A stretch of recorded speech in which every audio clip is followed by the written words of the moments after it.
मुझे नहीं पड़ता कि रिश्तेदारों में इस साल में कहीं मैं शादी में गया हूं, मुझे नहीं पता। और मुझे नहीं पड़ता रिश्तेदारों में सिवाय इक्का दुक्का कहीं मैं मैयत में गया हूं। वो तो कहते हैं यार तुमसे तुम मौलवी बने, तुम्हारे तो मरने जीने खत्म हो गए। क्या करें, आप लोग एतबार नहीं करते। हम कहते अल्लाह हमारे यहाँ शादी भी कोई ना हो, हमारे यहाँ मरे कोई ना। अगर किसी मेजबान से कहें फौत होगी, कहे मौलवी झूठ बोल रहे हैं, ज्यादा पैसे मिल गए, कहीं और चला गया, बहाने कर रहे हैं। तुम अल्लाह से डरो, तुम्हारे जलसे तुम्हारे गले का फंदा बनेंगे क़यामत के दिन। जलसों के अंदर एहसास और प्यार सिखाया जाता है।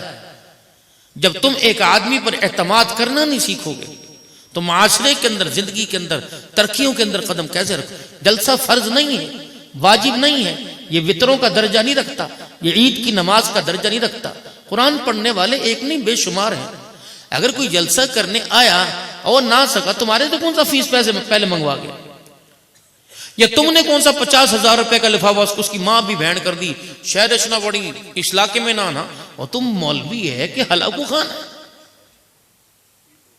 मैं तुम्हें इंसानियत सिखला रहा हूं। हालांकि मेरा कभी ऐसा मिजाज हुआ नहीं, शायद एक आधी मरतबा, वो भी कभी कभार, अल्हम्दुलिल्लाह मेरे साथ ऐसा कभी मामला नहीं हुआ।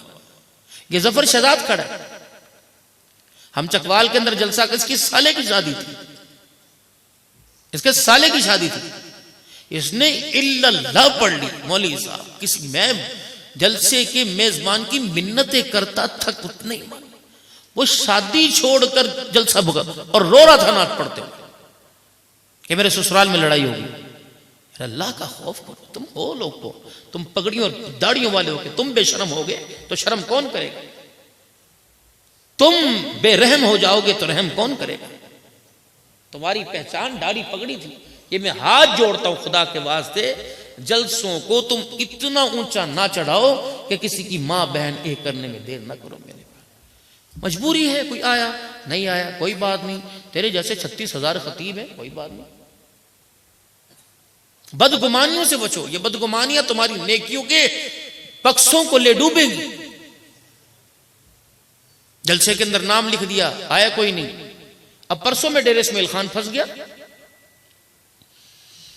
पुल के ऊपर, और चला कहां से, भिरिया रोड से, सखर से भी 2.5 घंटे आगे, 12:30 सफर किया। फिर मैं एक सुबह तौन से पहुंचा, वहां भुगताया। फिर मैं रमक से आगे वहां, फिर जब डेरे इस्माइल खान, वहां निकाह की तकरीब हुई मगरिब की नमाज के बाद। चौथे प्रोग्राम के लिए मैंने पता नहीं कहां जाना था, बखर तो नहीं जा सके, शाहानी मेजबान बड़ा अच्छा था। मैंने कहा यार यहां खड़े, और शुक्र है खुदा का बचत यूं ही कि उस मेजबान के 2 बंदे साथ मेरी गाड़ी के अंदर बैठे हुए थे। उन्होंने कहा फंसे पड़े कहां जाए। अगर वो बंदे ना होते तो पता नहीं हम कहां से कहां होते। बंदे थे, कहने लगे हाँ हमारे साथ अल्लाह का हमारा ठीक है। एहसास मेरे प्यारों, जो कौम एक दूसरे का एहसास नहीं करती, मेरा नबी तो एहसास वाला आया। बुलबुल को रोता देखकर उसके बच्चों के लिए एहसास किया। ऊंट ने कान में आके शिकायत की, रोने लग गए।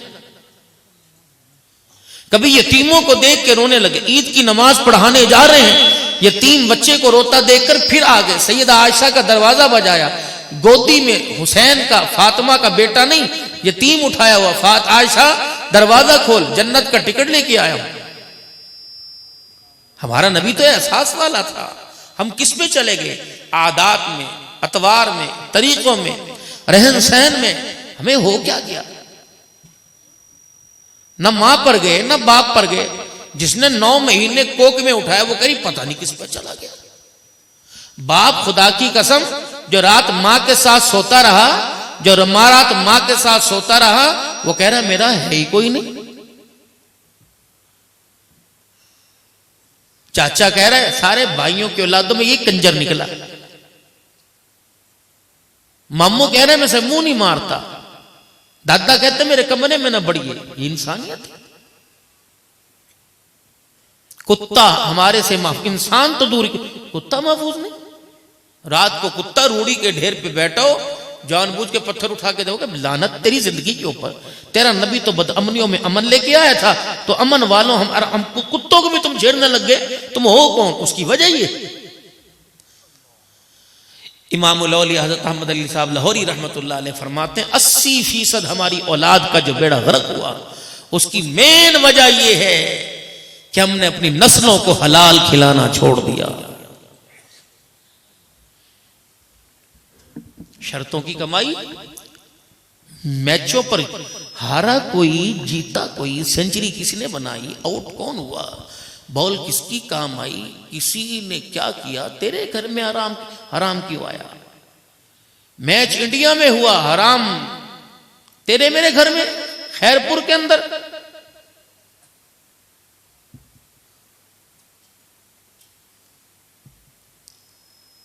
यहां का तो हाफिज खुदा बख्श रहमानी था रहमतुल्लाह अलैह, जिसने उस मुकद्दे कुलंदर का जनाजा पढ़ाया था, जिसने शर्तें लिखी थी कि मेरा जनाजा वो पढ़ा जिसकी तहज्जुद कज़ा ना हो।